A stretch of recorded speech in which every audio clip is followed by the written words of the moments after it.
Welcome to the One Life Podcast with Behka White. This is episode 81, Make a Plan. When my son Ty was about 16 years old, he was part of the youth leadership team for his youth group. We had an amazing and successful man as the adult leader of that group, and we'll call him Brother Brown. The most important behaviors of a successful leader for Brother Brown was that of well-run and efficient meetings.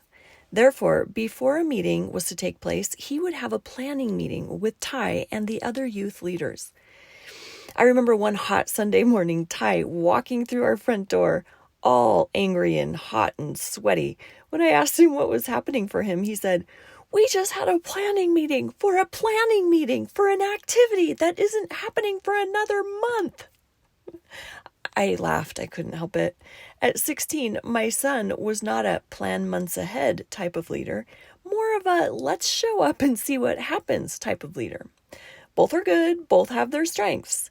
And if we have specific things we are trying to accomplish, showing up and seeing what happens is not a recipe to get the job done. Now, my son is currently a missionary in Guatemala, and he's been there almost a year.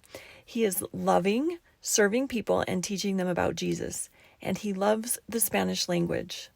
I get to talk with him once a week, and the other day we got on the topic of how he plans weekly and then daily how he and his companion will spend their time.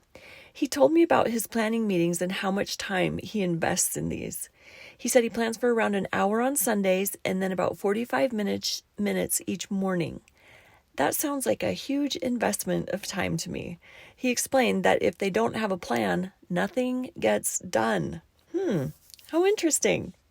Of course, I had to remind him of Brother Brown and his planning meetings from years ago, and we had a good laugh.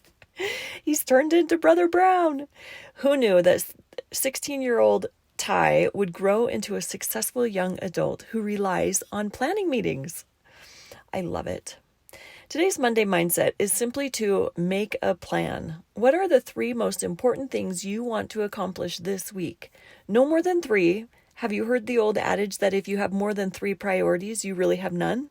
Yeah, 3 is plenty. Then plan your day. What are the 3 most important things you most want to accomplish today? Then, my friends, go to work. You got this. Until next time, keep living your best life.